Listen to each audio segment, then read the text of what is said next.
Okay. I stiller bare ned, så går jeg over og siger god til Mads. Ja. God fornøjelse. Tak. Mine damer og herrer, tag godt imod Rune Tolsgaard og Esben Pretzmann.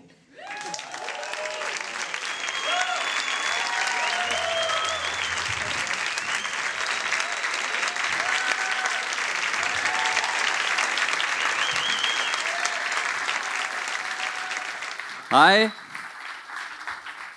Hej.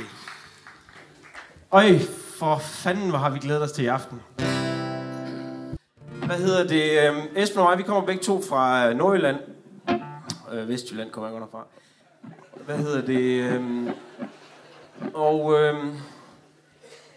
Vi kommer fra en lille by, der hedder Glyngøre. Og den er mest kendt for sild.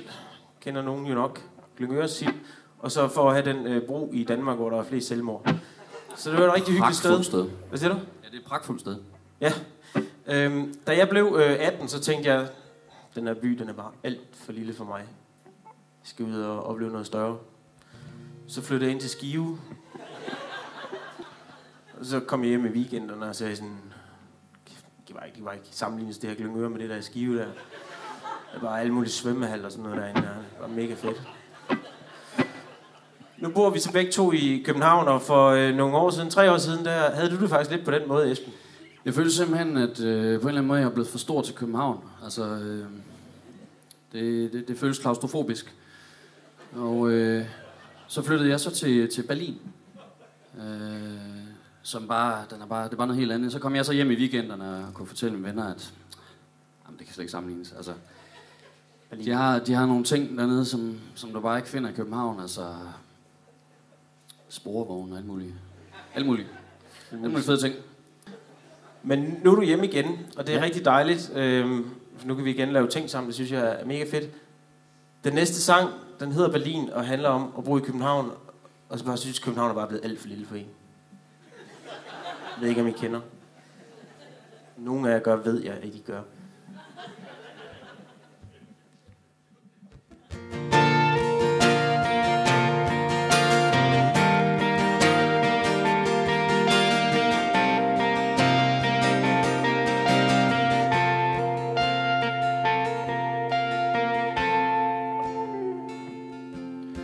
Jeg bor på Vesterbro, hvor jeg er DJ/pædagog.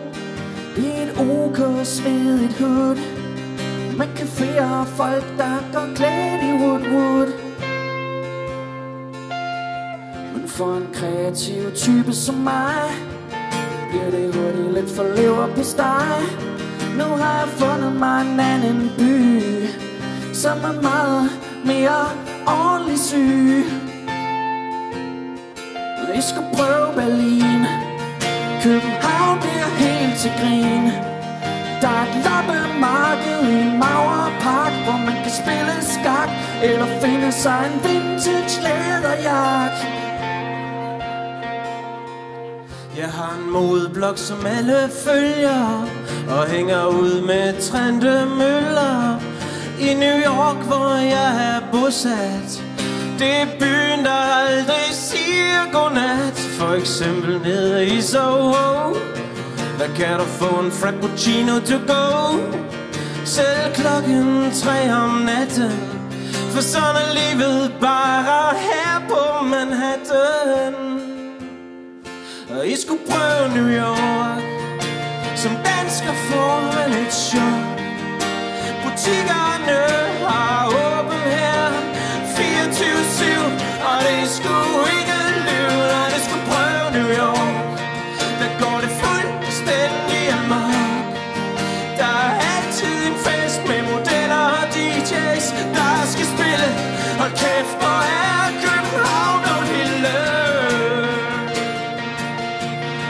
Men måske kunne vi tage New York og Berlin med til København. Og bare starte en bar i et industrikvarter.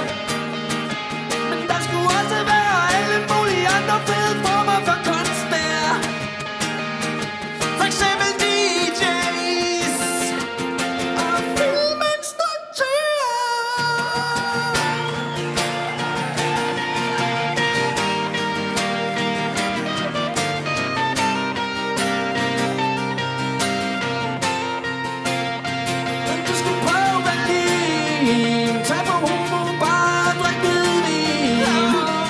Tag en tur til New York og hør masser af indie-rock. Du skulle prøve Berlin.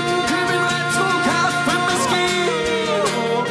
Nej, tag en tur til New York. Du vil bare tænke, what the fuck, derovre i New York.